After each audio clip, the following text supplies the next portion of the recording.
A Dragonback series by Timothy Zahn. Book 2, Dragon and Soldier. Chapter 1.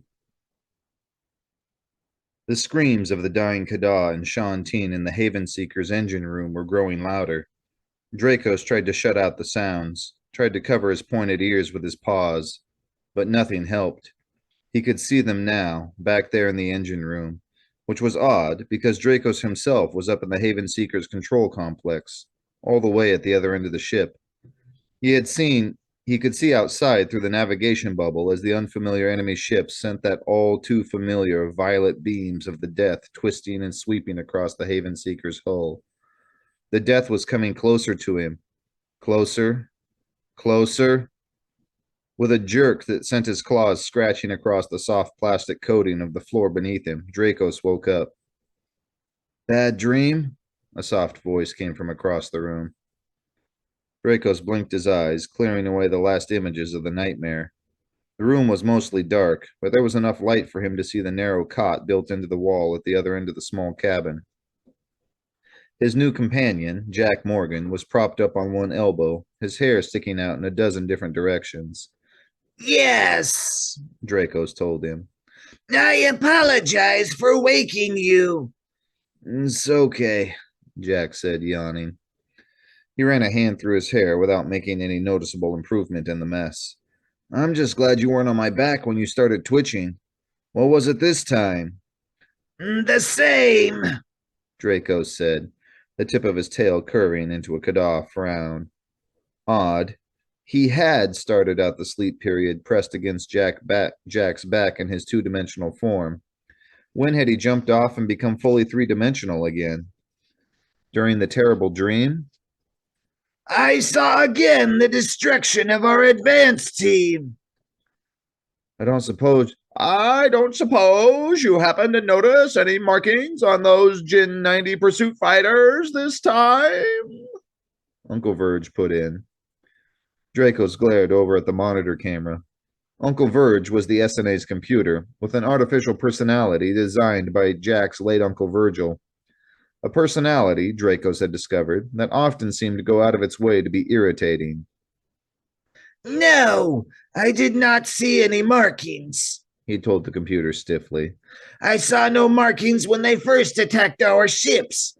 I do not expect to see any now that I am merely dreaming of them either. Okay, keep your scales on, Uncle Verge said in a huffy tone. You're the one who's so hot to track down these pirates or smugglers or whatever.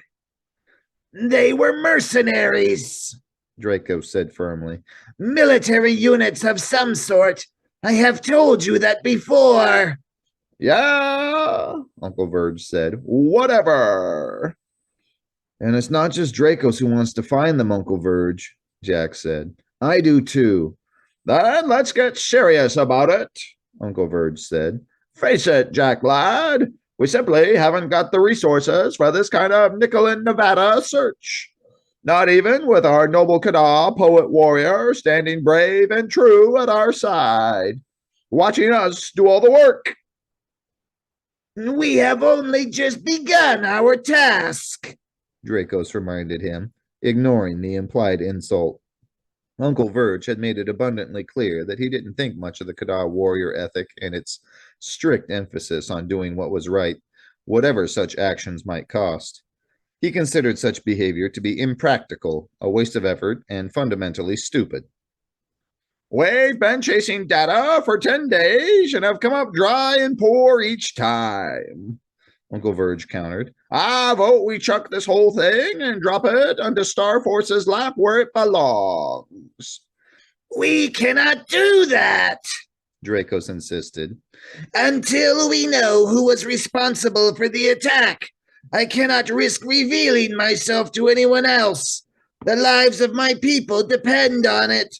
Oh, come on, Uncle Verge said, and Dracos could almost see a scowling human face behind that voice.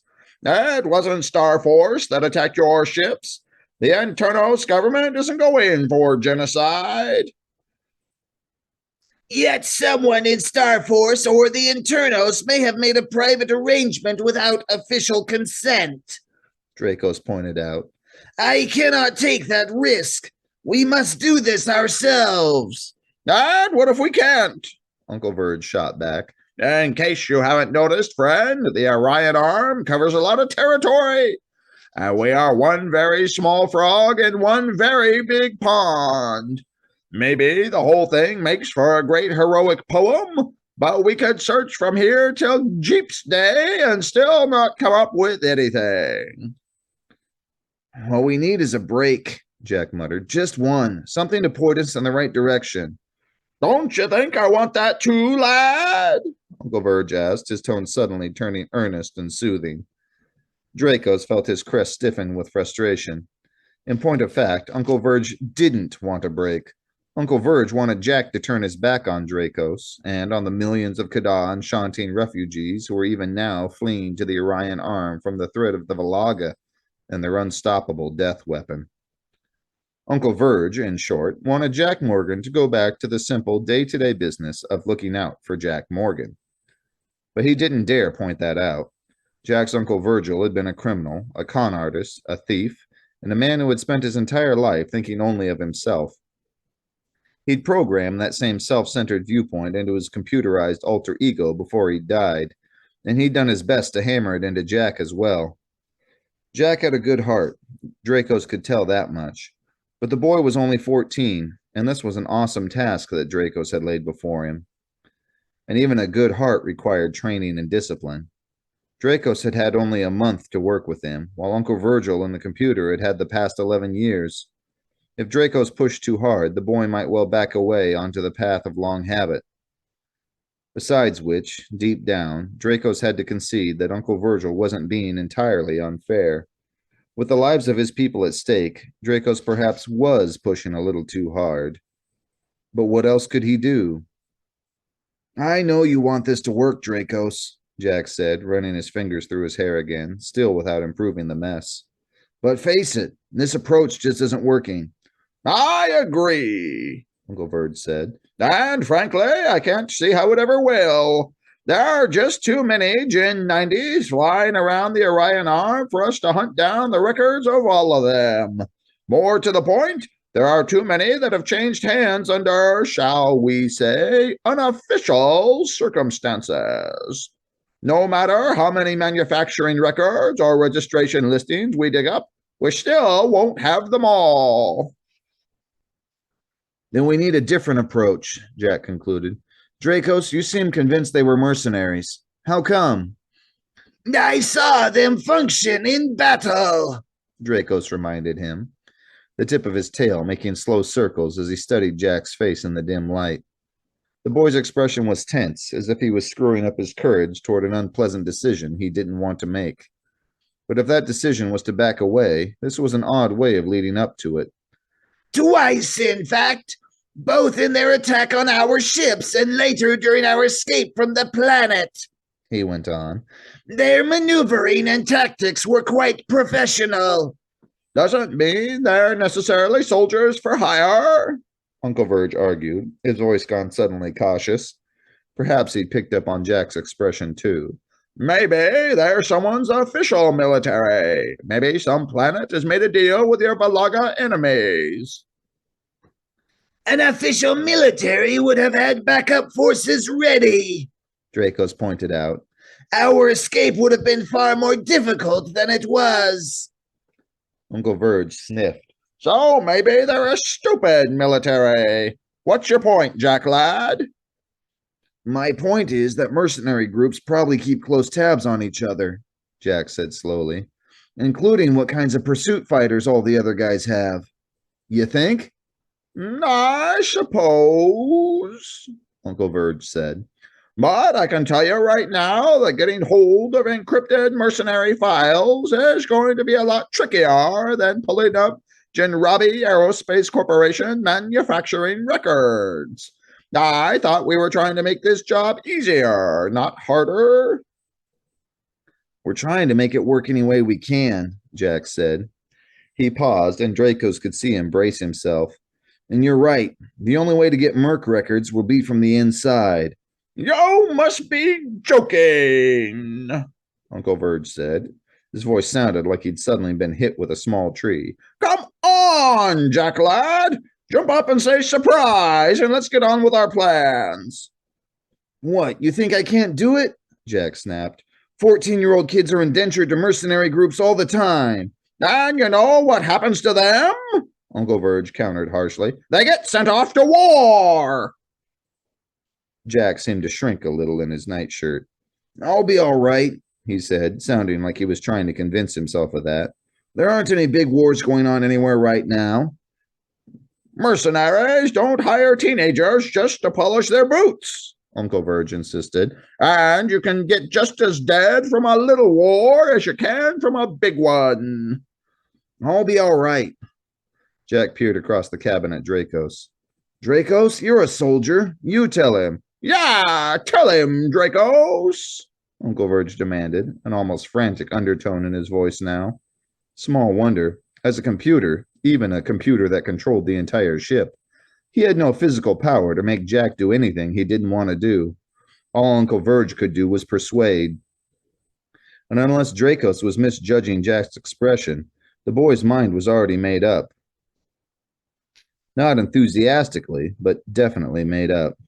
Tell him what it takes to be a soldier, Uncle Verge went on. Tell him how old you were when you went into your first battle. Tell him how many friends you've seen die. In many ways, Uncle Verge is right, Jack, Dracos said. If it were for anything less important, I would agree that this was too dangerous for you. But... Don't say it, Uncle Verge warned. Dracos, don't say it. I am sorry, but I must, Dracos said. The fate of the Kada and Shantine races hang on the edge of a single torn scale. With only 5 months remaining until they arrive, we have no choice but to take chances. Maybe you have to take chances, Uncle Verge snapped. But why does Jack have to? Because I promised to help him, Jack said. And I will be with him the whole way, Dracos added. Wonderful, Uncle Verge said sarcastically. A golden dragon plastered flat across his back. That gives me such confidence. Oh, stop being melodramatic, Jack scolded. It's not like I'm making a career of this. I'll get in, scam their computer, and find their records on their competitors and get back out. Piece of fudge cake. Unless they catch you, Uncle Verge said. You ever think of that? I'll be fine, Jack insisted. Anyway, like Draco says, he'll be with me the whole way. Uncle Verge didn't answer. So that's settled, Jack said, flopping back flat onto the cot again. If you want to be helpful, you can find us a good merc group to try.